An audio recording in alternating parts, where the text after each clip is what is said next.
हम सभी ऐसे बहुत से लोगों को जानते हैं जो सोशल पार्टीज़ में कंफर्टेबल रहते हैं, उनके पास अच्छी जॉब होती है और बहुत से फ्रेंड्स होते हैं और उनके बिग बैंक अकाउंट्स होते हैं, बट उनमें से ज़्यादातर लोग स्मार्ट नहीं होते और ना ही ज़्यादा एजुकेटेड होते हैं। तो वे सब ऐसा कैसे कर लेते हैं?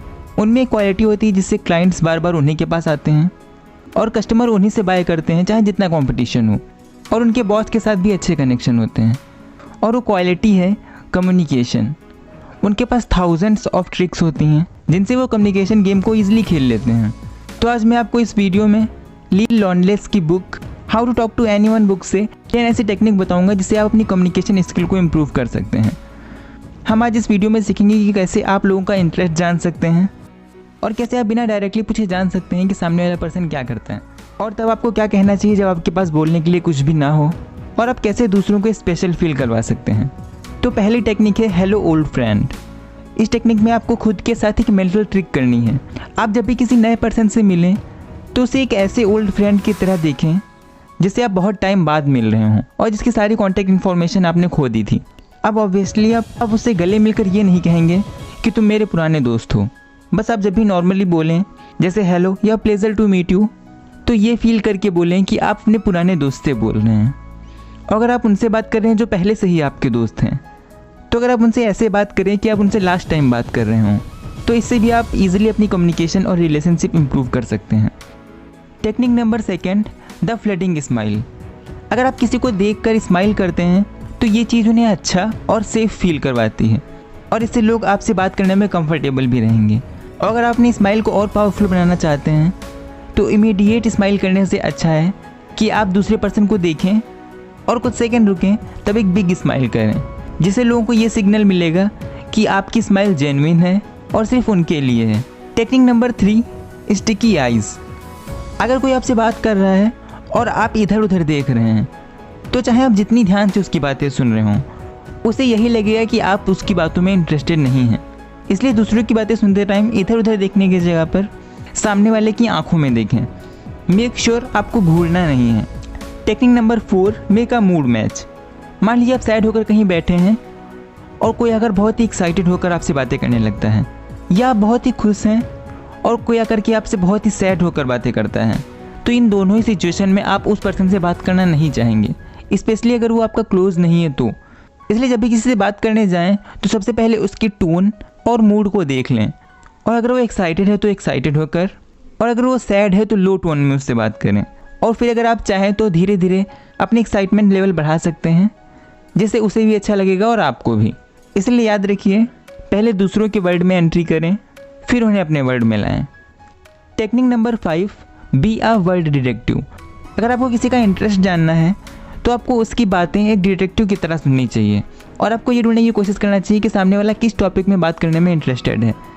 जैसे अगर मैं इस बुक के एग्जाम्पल की बात करूँ तो ऑथर की एक फ्रेंड नैन्सी, जो कि एक नर्स थी और वो बूढ़े लोगों की देखभाल करती थी, बट उन्हें कुछ तरीके की पेशेंट से बात करने में बहुत ही प्रॉब्लम होती थी, स्पेशली मिसेज़ ओटिस से। तो ये प्रॉब्लम लेके ऑथर के पास जाती हैं और वो बोलते हैं कैसे उन्होंने मिसेज़ ओटिस से बात करने की कोशिश की और उन्होंने उनसे बोला कि मौसम कितना बेकार है, जिसकी वजह से लोगों को बहुत ही ट्रैवल करने में प्रॉब्लम हो रही है। जिस पर मिसेज़ ओटिस ने उनसे बोला बारिश प्लांट्स के लिए अच्छी होती है। तो इस पर ऑथर पूछते हैं कि फिर तुमने क्या बोला, जिस पर नैन्सी उन्हें बोलती हैं कि अब मैं क्या बोलती, उन्होंने तो मेरी बात को ही कट कर दिया। फिर ऑथर कहते हैं जब अगली बार तुम उनसे मिलना तो पूछना क्या उन्हें प्लांट्स पसंद हैं, जिस पर नैन्सी वहाँ से चली जाती हैं और वो अगले दिन आकर के ऑथर से बोलती हैं कि आपको कैसे पता है कि उन्हें प्लांट्स पसंद हैं। इवन उनकी शादी भी एक गार्डनर से हुई है और अब तो वो मुझसे इतनी बातें करती हैं कि मुझे ये सोचना पड़ता है कि मैं उन्हें शांत कैसे कराऊं। इसलिए आपको भी देखना चाहिए कि लोग आपसे किस तरीके की बातें करने में इंटरेस्टेड हैं और फिर आपको उसी टॉपिक पे बातें करना चाहिए। अगर आपको कॉन्फिडेंट होकर किसी भी टॉपिक पे बात करना है तो इसके लिए आपको उस टॉपिक पे थोड़ा बहुत नॉलेज भी होना चाहिए। इसके लिए आप डेली 10 से 15 मिनट किसी न्यू टॉपिक के बारे में पढ़ सकते हैं, जैसे क्रिकेट, हॉकी, हेल्दी डाइट्स, जिससे आपको हर फील्ड का नॉलेज रहेगा और आप किसी से भी कंफर्टेबल होकर बात कर सकेंगे। Technique number 6, swivelling spotlight. Brian Tracy के अकॉर्डिंग अगर आपको सेलिंग में एक्सपर्ट होना है तो आपको हमेशा स्पॉटलाइट प्रोडक्ट पे रखने की जगह पर कस्टमर्स पे रखनी चाहिए। और सेम इसी तरह आपको एक अच्छा कम्युनिकेटर बनना है तो आपको हमेशा स्पॉटलाइट खुद पे रखने की जगह पर दूसरों पे रखनी चाहिए। Technique number 7, parroting.